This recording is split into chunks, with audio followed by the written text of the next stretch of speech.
Flag पहला क्या होता है कि एक डॉक्यूमेंट अपडेट प्रोजेक्ट में आप किसी प्रकार की स्टैंडर्ड सर्टिफिकेट मत लीजिए। Standard certificate is not accepted for document update project. ये डॉक्यूमेंट अपडेट प्रोजेक्ट हम इसीलिए कर रहे हैं कि जिसका पुरानी डॉक्यूमेंट्स हमारे पास नहीं है, अगर वहाँ भी हम स्टैंडर्ड सर्टिफिकेट अप्रूव करेंगे तो गलत बात है, उसका पर्यवसान बहुत कठिन होता है। तो इसीलिए कोई भी डॉक्यूमेंट अपडेट प्रोजेक्ट में आप स्टैंडर्ड सर्टिफिकेट मत लीजिए, पॉइंट नंबर 1। पॉइंट नंबर 2, अभी UIDAI हेडक्वार्टर्स ने बहुत सारा प्रेजेंटेशंस बन चुके हैं आपके लिए, सारी ट्रेनर्स के लिए, सारी ऑपरेटर्स के लिए। उसमें 8 प्रेजेंटेशंस है, उसमें 2 प्रेजेंटेशंस ऑलरेडी सिन्हा जी और राउटेला जी कवर कर लिया है। फर्स्ट प्रेजेंटेशन है एनरोलमेंट ऑपरेटर, मतलब एक एनरोलमेंट ऑपरेटर किस तरह के एनरोलमेंट करना है, उसमें क्या क्या देखना पड़ती है। लोग क्या होते हैं ना, छोटे मोटे गलती है सर इसमें क्या गलती, वो छोटे मोटे गलती आपके लिए हो सकता है अगर, मगर वो छोटे मोटे गलती हमारे लिए बहुत बड़ा बन सकती है। उसके ऊपर आप सब लोग कभी कभी बोलते हैं सर हमारा सस्पेंशन हो गया है, DOE 1 में हो गया है, DOE 2 में हो गया है, बायोमेट्रिक एरर में हो गया। आपको ये सब पता होना चाहिए आपका गलती कितना छोटा है और कितना बड़ा है, इसके ऊपर एक प्रेजेंटेशन है। सेकेंड थिंग, कुछ लोग पूछ रहे हैं कि सर नाम में चेंज करने पर भी रिजेक्ट हो रहा है। अगर मेरा नाम श्रीनिवास है, मैं अजय कुमार बनना चाहता हूँ, ये गलत बात है। वो अजय कुमार बन के क्या कर रहा है आपको मालूम है? वो किसी दूसरे के प्रॉपर्टी को भी लेके जा रहा है। ये ऐसा स्थिति हुआ है ग्राउंड पे, इसीलिए आप जो भी नाम चेंज कर रहे हैं, मतलब श्रीनिवास से कोई दूसरा नाम से तीसरा नाम, ऐसा हो रहा है कि सोचो उस आदमी को सही डॉक्यूमेंट लेके आ रहे हैं कि नहीं आ रहे, वो सब सोच लो, उसका पर्यवसान बहुत कठिन होता है। दूसरा ये है कि इसीलिए हमने एक स्टैंडर्ड ऑपरेटिंग प्रोसीजर निकाला है। नाम कितने बार कर सकते हैं, डेट ऑफ बर्थ कितने बार कर सकते हैं, जेंडर कितने बार कर सकते हैं। अगर इसके पर भी किसी का डेट ऑफ बर्थ बार बार चेंज होता है क्या? मगर कोई आदमी आ रहा है, इसका मतलब क्या है? हम तो वो सोचना पड़ेगा ना, फ्रॉड भी हो सकता है, कभी हमने भी गलती कर लिया होगा ना, आंख बंद करके टकाटक मार लिया होता तो गलत हो गया होगा। देखो जो आदमी आ रहे हैं उनका गलती है या हमारा गलती है, ये भी देखो थोड़ा, उनका प्रॉब्लम क्या है वो एसेस करने के लिए कोशिश करिए। सेकेंड थिंग इज, इसके साथ हमारा QC में बहुत सारा रिजेक्शन होता है। आप ये समझते होगी जो हम डॉक्यूमेंट यहाँ से अपलोड करेंगे वहाँ कोई देखने वाला नहीं है, हमको क्या फ़र्क पड़ने वाला, वैसा कुछ नहीं होता है। आप यहाँ से जो भी कागज़ भेजते हैं नीचे पैकेट के साथ, वो सारी बैकग्राउंड में वेरिफिकेशन होता है। मैं आपको बोलता हूँ, मानने न मानो आपका बात है, डॉक्यूमेंट होता है, डॉक्यूमेंट को इस तरफ आगे साइड उनका प्रूफ ऑफ आइडेंटिटी होता है, फ़ोन पे बात करते रहे या कोई दूसरे बात करते रहो, उल्टा करके स्कैन करते हैं। मेरे को क्या आता है, वाइट पेपर आता है, ये DOE 1 है, क्योंकि जहाँ पे प्रूफ ऑफ आइडेंटिटी अपलोड करना था आपने सफ़ेद कागज अपलोड किया। ये तो एकदम फ्रॉड है, वो आप गलती से भी कर लिया होगा मगर it has a long lasting effect. दूसरा क्या होता है ना, किसी ने POA डॉक्यूमेंट दोनों दिया था आपको, एक के बाद एक स्कैन करना था, वो भी फ़ोन पे लगे हुए हैं, दोनों डॉक्यूमेंट लिया, स्कैनिंग वैसा हुआ कि पहला डॉक्यूमेंट आधा स्कैन हो गया, दूसरा डॉक्यूमेंट आधा स्कैन हो गया, आप जान ही नहीं देते हैं, वो गलत बात है। तीसरी बात यह है कि ये देखो मेरा 10 उंगलियां है यहाँ पे, ये दोनों में बायोमेट्रिक्स नहीं आ रहा है, मगर आप इसको, कुछ लोग ऐसा समझते हैं कि हाँ ये एक्सेप्शन है, हम 8 उंगली को ले लेंगे बायोमेट्रिक और इसको एक्सेप्शन मानते। ये गलत है, बहुत बड़ा गलत है। इसका 2 उंगली है यहाँ पे, इसका उंगली नहीं है, वो अलग सी बात है, ये एक्सेप्शन बनती है, मगर ये एक्सेप्शन नहीं बनती है। इसके लिए भी अलग सा तरीका है। अगर किसी का रेजिडेंट आपके पास आया, उनका 2 उंगली का बायोमेट्रिक्स नहीं आ रहा है, उसको कैप्चर करना है तो डेटा, उसका प्रोसेस ही अलग है, मगर क्या होता है ना, इसको एक्सेप्शन में डाल देते हैं। It is a fraud once again, क्योंकि वहाँ पे उंगली है, आप इसको एक्सेप्शन मान रहे हैं, कहाँ से एक्सेप्शन आ गया? ये है one more presentation on this particular aspect. इसके बाद क्या होता है, राउटेला साहब ने बताया था कि किसी ने वो आपको फ़ोन पे बोलता है अभी आधा घंटा में आप नहीं करेंगे तो आपका दुकान बंद हो जाएगी, आपका क्लाइंट बंद हो जाएगी। ये सब क्या होता है, आपको मैसेजेस आता है ना क्रेडिट कार्ड्स वगैरह वगैरह में, आगे आधा घंटा में बिजली का बिल नहीं भरेगा तो आपका बिजली काट जाएगी, वो सब फॉल्स है ना, मालूम है ना आप लोग सबको। वैसा ही आपका सिस्टम को कोई एक्सेस कर रहे हैं तो आप एक्सेस क्यों कर रहे हैं, ये गलत बात है, ये भी नहीं करना चाहिए। इसके ऊपर टेक्निकल एस्पेक्ट्स, मतलब जो चीज आप करना है, जो चीज नहीं करना है, इंफॉर्मेशन सिक्योरिटी गाइडलाइंस क्या है, उसके ऊपर एक प्रेजेंटेशन है। इन एडिशन टू दैट, जो नीचे ग्राउंड पे लोग होता है ना, कभी कभी क्या होता है ना, आपको लगता है ये बहुत ट्रिवियल है, इंटरनेट केबल उस दिन ठीक से नहीं लगाया होगा, बोलते हैं आधार वाले ने आज सर्वर चालू नहीं किया, मेरे को सिस्टम नहीं ऑनलाइन हो रहा है। वैसा भी स्थिति है ग्राउंड पे, छोटे मोटे चीज होता है, कभी कभी आपका सिस्टम को रिस्टार्ट करना पड़ता है, एक सर्विस को रिस्टार्ट करना पड़ता है, वो कुछ भी नहीं करते हैं, बोलते हैं आज आधार का सर्वर काम नहीं कर रहे, वो गलत बात है। ये छोटे मोटे, बहुत छोटे मोटे चीज है जो हम मोबाइल सब लोग यूज करते हैं, अगर कुछ हैंग हो गया तो रिस्टार्ट करेंगे तो काम करते हैं। वैसा कुछ चीजें हैं जहां पे आपको ध्यान दे के जो आपको 5-10 मिनट में प्रॉब्लम सॉल्व कर सकते हैं। मगर क्या होता है ना, लोग सोचते हैं कि ये गलत हो गया कुछ, आज सिस्टम नहीं चल रहा है, ये भी गलत है। इसके ऊपर एक प्रेजेंटेशन है, टेक्निकल एस्पेक्ट्स, मतलब आपकी क्लाइंट को कैसा देखना है, उसमें छोटा मोटा प्रॉब्लम्स आ गया तो कैसा करना है। तीसरा प्रेजेंटेशन यह है कि आपको हर दिन जीपीएस आपको सिंक करना होता है, मगर क्या होता है ना, कभी कभी जल्दीबाजी में आप जीपीएस कनेक्ट करने के टाइम पे उसका जो समय देना है 30 सेकंड या 15 सेकंड का टाइम देना है, आप नहीं देते हैं। आपका लैटिट्यूड लॉन्गिट्यूड आता है 00 00 लैटिट्यूड लॉन्गिट्यूड कहाँ पे है, इक्वेटर पे है, वो इंडिया में है क्या? जो उस दिन आपने मान लो 300 पैकेट्स कर लिया, 200 पैकेट्स कर लिया, सब खराब हो गया क्योंकि ये इंडिया में नहीं हुआ है। हमको ये मानता है कि हमारा इंडिया का लैटिट्यूड लॉन्गिट्यूड आएगा तो हम प्रोसेस करेंगे, मगर आप 00 लैटिट्यूड लॉन्गिट्यूड ले ले या कोई दूसरे जगह का लैटिट्यूड लॉन्गिट्यूड, ये सब क्या होता है ना, जल्दबाजी में होता है। ऐसा काम बंद करिए। तो आप थोड़ा सा 2-3 मिनट का आप टाइम दे दिया तो, सब लोग ऐसा नहीं कर रहे, 1% 2% ही लोग करते हैं वैसा, वो भी जानबूझ के नहीं करते हैं। जहाँ पे टेक्निकल एस्पेक्ट्स पे ध्यान देना है वो नहीं देगा तो ये ऐसा छोटा मोटा एरर्स होता है। ये आपके लिए भी कष्ट है, जो आपके पास काम करने के लिए आया था उसका भी कष्ट है। ये बोलेगा अगर इसके शॉप में जाएंगे तो कभी भी मेरा आधार नहीं आता है, ये भी फैला जाता है तो आपके पास कोई भी नहीं आता है। देखो छोटा सा चीज कितना महंगाई पड़ जाएगी। Now coming back to our original presentation, मैंने इतना सारा बोल दिया, मैंने DOE1 एरर, नाम क्यों नहीं चेंज करना है, जेंडर क्यों नहीं चेंज करना है। कभी कभी क्या होता है ना, आपको मालूम है उसने गलत डॉक्यूमेंट लाया हुआ है, वो बोलता है जबरदस्ती करता है आपके ऊपर, ये डॉक्यूमेंट अपलोड करो, आप करते हैं, मगर अगर वो आदमी सही नहीं है तो उसका क्या होता है, उसका रिपरकशन ज़्यादा होता है, आपको देखना पड़ेगा, इसको देख कैसे होगा। सो उस स्थिति में क्या क्या कंप्लेन, अगर जानबूझ के किया या आपने जबरदस्ती में किया, अगर कहीं वैसा गलती काम हो गया तो व्हाट इज द रिपरकशंस, मतलब आपके ऊपर क्या क्या पड़ सकता है। ये डराने के बात नहीं है, आपको ये सब मालूम होना चाहिए। शायद अभी तक आपको किसी ने बताया नहीं होगा, इसलिए हम बता रहे हैं। हमारा ये उद्देश्य है कि आप सबको ट्रेनिंग होना चाहिए, ये ट्रेनिंग के पार्ट है, या किसी को डराने का या घबराने का बात नहीं है, वैसा मत सोचिए। अगर आप आधार सिस्टम में काम कर रहे हैं, 3 acts are applicable. First is Aadhaar act, second is IPC Indian penal code, third is information technology act. ये तीनों एक्ट के ऊपर FIR डाल सकते हैं अगर गलती बहुत बड़ा है तो। ये किस तरफ का गलती हो सकते हैं?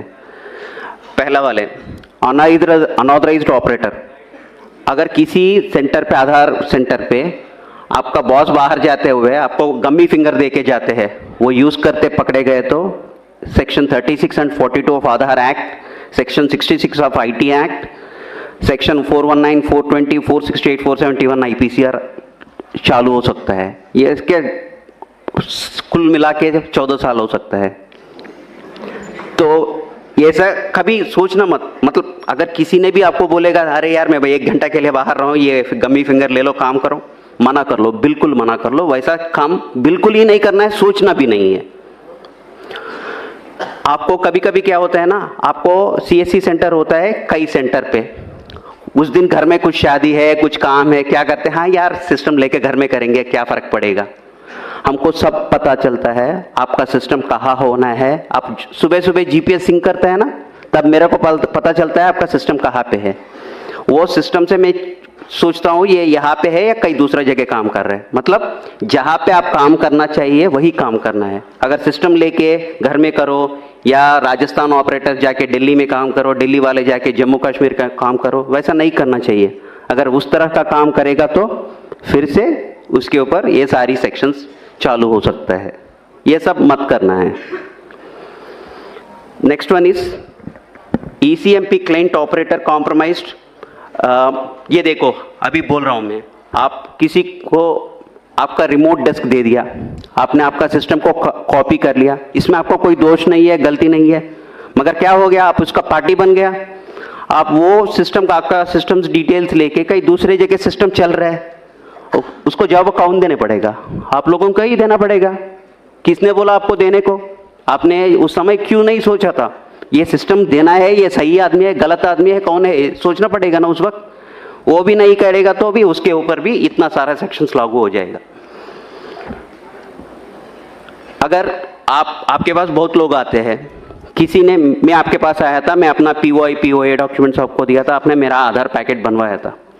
अगर आप उस समय एक एक्स्ट्रा जेरॉक्स कॉपी निकला या किसी को आपकी पास जो भी रेजिडेंट्स आ रहे हैं उसका आइडेंटिटी इंफॉर्मेशन किसी दूसरे के साथ शेयर कर लिया, वो बहुत बड़ा गलत है, वैसा मत करिए। Section 37 of Aadhaar act is applicable in such case. मतलब आपके पास कोई भी आ रहा है आदमी, उनका जो भी डिटेल्स है, वो पर्सनल डिटेल्स है या एड्रेस डिटेल है, जो कुछ भी है वो किसी के साथ नहीं शेयर करना है किसी भी स्थिति में। वो RO पूछेगा, RO को बोलना पड़ेगा, इसके मतलब नहीं है RO को नहीं बोलेंगे, नहीं। जब इंक्वायरी आएगा RO को बोलना ही पड़ेगा। मतलब आपस में किसी दूसरे के साथ वो किसी का डिटेल्स नहीं शेयर करना है। अभी तक सर ने बताया कि फ़ोन करेंगे हम, अगर 5 लोग बोलेगा कि हाँ ये ज़्यादा चार्ज कर रहे हैं, हाँ हो जाएगा, डिसएसोसिएशन हो जाएगा, सस्पेंशन हो जाएगा, फिनेंशियल पेनल्टीज लग जाएगी। ये सब क्यों करना है? जब आपको सरकार ने नोटिफाई किया था इतना ही पैसा लेना है, उतना ही पैसा ले लीजिए ना। अगर एक भी रुपए ज़्यादा ले लिया उसके पर्यवसान के ऊपर, ये देखो section 42 of the Aadhaar act will be applicable on that. ये सब सेक्शंस, इसका सजा वगैरह वगैरह सब आपकी आधार का जो किताब है ना, छोटा किताब है ना, उसमें सारी इसका इंफॉर्मेशन मिला है। ये देखो, appropriating the identity of an Aadhaar number holder by changing or attempting to change the demographic or biometric information of an Aadhaar number holder। ये मैं वो ही बोल रहा हूँ, किसी दूसरे का आधार व्यक्ति का, मान लो मेरा नाम श्रीनिवास है, मेरा, आपको मालूम है मेरा नाम श्रीनिवास है, कोई मैं आके आपको बोला अरे यार मेरा नाम श्रीनिवास से कुमार राकेश सिन्हा कर लो, मैं कुछ काम करना है उसके नाम पे बोल के बोलेगा, तो आप उसमें पार्ट मत लेना। वो सारी वैसा ट्रांजैक्शंस को, सस्पिशियस ट्रांजैक्शंस है, उसको एंकरेज मत करो और से strong on such transactions and don't encourage such transactions. उसका बहुत बड़ा असर हो जाता है। दूसरा यह है कि pretending to be an agency unauthorised to collect identity information of a resident. आप CSC पहले था, अभी किसी के कारण से आपका डिसकंटिन्यूएशन हो गया है, आप लोगों को ये मत बताना कि हाँ अभी भी मैं आधार का ऑपरेटर हूँ, मैं काम कर सकता हूँ, आपका ये करवा सकता हूँ, वो करवा सकता हूँ बोल के मत बताना। अगर वो भी करेगा वो भी गलत है, उसका भी पेनल्टी 3 साल की है सज़ा है और 10,000 की पेनल्टी है। और दूसरा ये है कि intentionally transmitting information collected during enrolment authentication to unauthorised person. मतलब आप पहले भी वही बताया था, किसी के साथ आप इंफॉर्मेशन शेयर करेगा तो 3 साल की सज़ा और 10,000 का पेनल्टी, कभी कभी 1 लाख की पेनल्टी भी हो सकता है कि कंपनी के ऊपर, अगर कंपनी इन्वॉल्व है तो उसमें। ये unauthorised access to central identity data repository, मतलब कोई दूसरा की तरफ से कंप्यूटर के साथ कोई सॉफ्टवेयर, डुप्लीकेट सॉफ्टवेयर यूज करके जो भी करेगा वो सब ऑलरेडी एक्ट में इंक्लूडेड है। अगर कोई भी इसमें जानबूझ के या गलती से भी आप इसमें इन्वॉल्व हो गया तो इसका पर्यवसान बहुत अलग सा है। इसलिए अब जो भी इंटेंशनली और intentionally don't get involve in that activities. अगर जो भी टैंपरिंग ऑफ डेटा करना चाहते हैं, मतलब डेट ऑफ बर्थ मेरा है 2005, मैं आपको बोलता हूँ 2010 करवा लो भाई, अगर वो कुछ प्रोसेस में कुछ करना शुरू कर लिया, वो भी बड़ा imprisonment up to 10 years in such cases, वो वैसा मत करिए। Unauthorise use of identity information of an individual by requesting entity और ऑफलाइन वेरिफिकेशन। ये क्या है ना, कभी कभी सर ने सुबह बताया था ना, एक आइडेंटिटी कैसा पता होना चाहिए, क्यूआर कोड स्कैन करने से उनका आइडेंटिटी पता चलेगा। अब क्यूआर कोड स्कैन करके कोई दूसरे वाले को ये मत बताना इनका इन्फॉर्मेशन डिटेल्स क्या है, जिसका चाहिए वो करेगा, आपका नहीं है, जिम्मेदारी नहीं है वो। Failing to comply with requirements of the Aadhaar act, मतलब सीएससी के ऊपर आपके बहुत जिम्मेदारी है। आप सीएससी के लिए काम कर रहे हैं, मतलब इसके आपके ऊपर भी बहुत सारे जिम्मेदारियां हैं। आप अगर वो कंप्लाई ना करेगा तो उसके ऊपर भी पेनल्टीज होता है। In addition of all these things, कोई भी तरफ का एक्सप्लिसिटली नहीं डिफाइन किया हुआ है, कोई भी गलतियां है जिसमें एक्शन करना है उसका भी इम्प्रिजनमेंट पनिशमेंट है।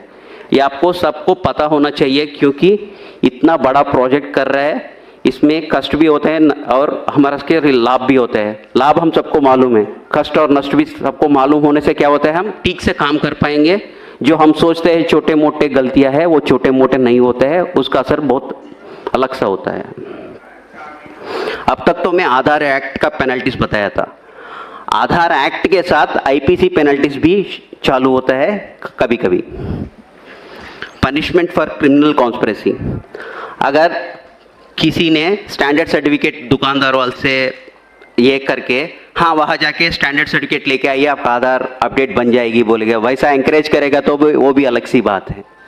whomsoever is party to criminal conspiracy to commit an offense punishable with death or rigorous imprisonment, कुछ भी हो सकता है। जब पढ़ लीजिए, अंग्रेजी पढ़ लीजिए, ये सब इंटरनेट में भी आपको मिलता है। आपको बस ध्यान देना है, अगर इसके ऊपर आप गलती करेंगे तो उसका पर्यवसान क्या होता है।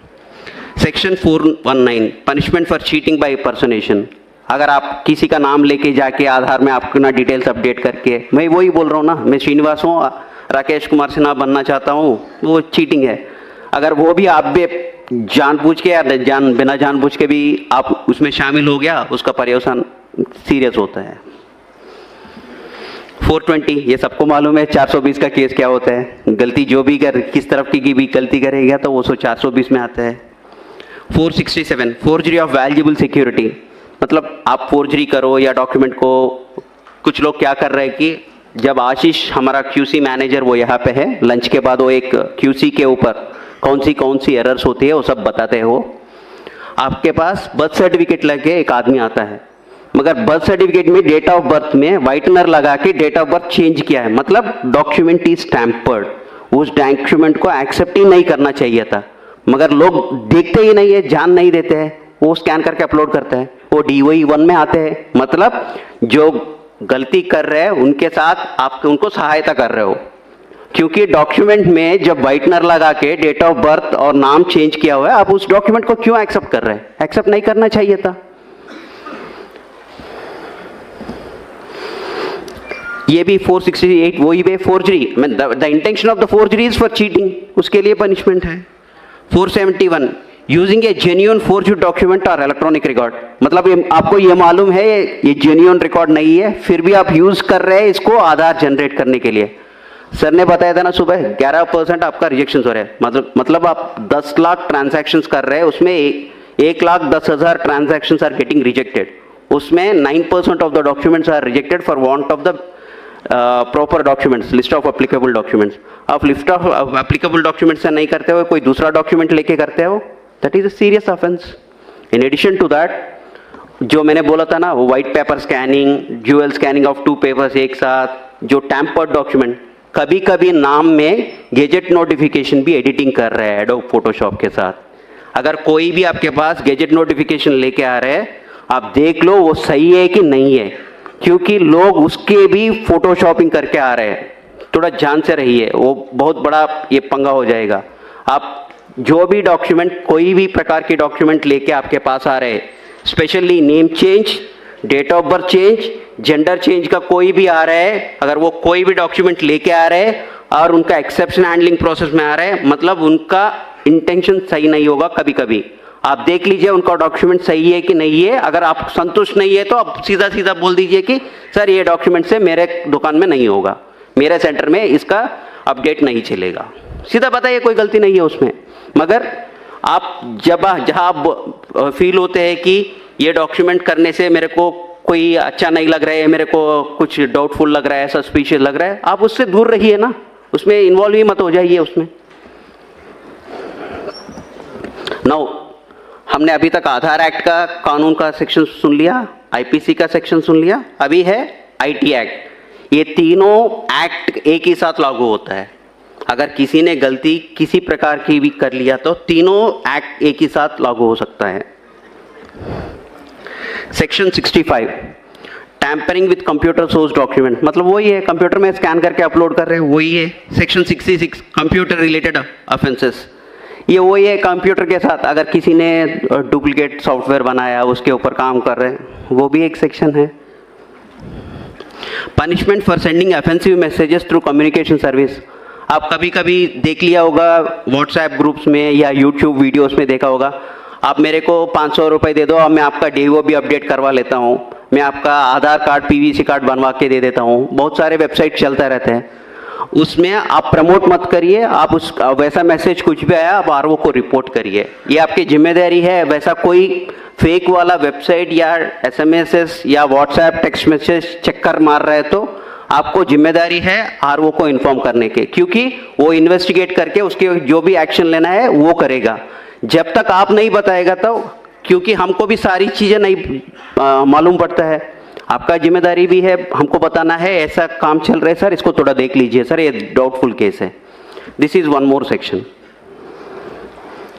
Another section is 66B punishment for dishonestly receiving stolen computer और कम्युनिकेशन डिवाइस। अगर किसी ने आपको बोला है कि आधार किट, आपको मालूम है आधार किट जिम में मिलता है, अगर किसी ने आधार किट कहीं दूसरे जगह से लेके आपको बोल रहे कि ये 1 लाख का किट है, मैं आपको 10,000 में दूंगा, लेके काम कर लो, मत करो वैसा, वो भी इसमें पड़ सकता है। Section 66C punishment for identity theft, मैं वही बोल रहा हूँ ना, श्रीनिवास बन गया अजय कुमार, वो तो अलग सी आइडेंटिटी थेफ्ट की बात है, वो मेरा आइडेंटिटी बदल रहा हूँ, किसी का आइडेंटिटी लेके किसी को दूसरे को दे रहा हूँ, कोई डेथ पर्सन का आइडेंटिटी लेके कोई दूसरे को दे रहा हूँ, ये सब थोड़ा देखना पड़ेगा। Punishment for cheating by impersonation using computer source, बस वही है, कोई कंप्यूटर का डॉक्यूमेंट लेके, कंप्यूटर के हिस्सा लेके हमने किसी का आइडेंटिटी चेंज करने का, बदलाव करने का कोशिश किया तो that is a very punishable, seriously punishable offence. बस इतना ही है। अब लंच के बाद I would like to introduce my team. Miss Kirti is there. She is the master trainer. She will be taking care of all the enrollment operations and the standard operating procedures and the exception handling processes after lunch. She will be handling it.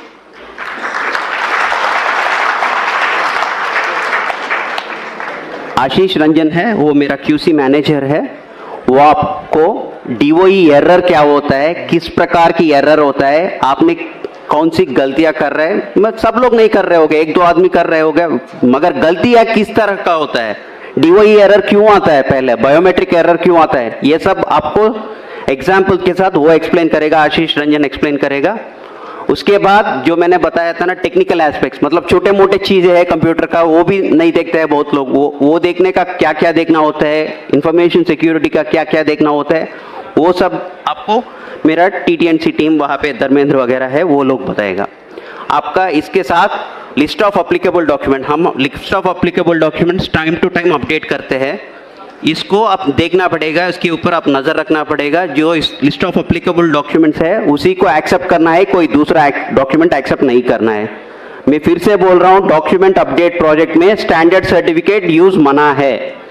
Second thing, जो भी अपना नाम change करने के लिए आता है, मतलब श्रीनिवास है, मेरा नाम श्रीनिवास कुमार करना है, कुमार ऐड करना है, लोग क्या करते हैं, लेके स्टैंडर्ड सर्टिफिकेट लेके आते हैं अपना नाम चेंज करने के, वो वाला डॉक्यूमेंट नहीं चलेगा। Standard certificate is not accepted for even minor correction in your name. आपका कोई डॉक्यूमेंट, आपका नाम सरकारी वाला जो भी डॉक्यूमेंट है वही लेके आना है। अगर आप स्टैंडर्ड सर्टिफिकेट से सारी चलेगा वो सोचेगा तो नहीं चलेगा। लंच के बाद जो भी क्वेश्चन एंड आंसर है लास्ट सेशन में वो सब है, वो सब आंसर करेगा। Thank you.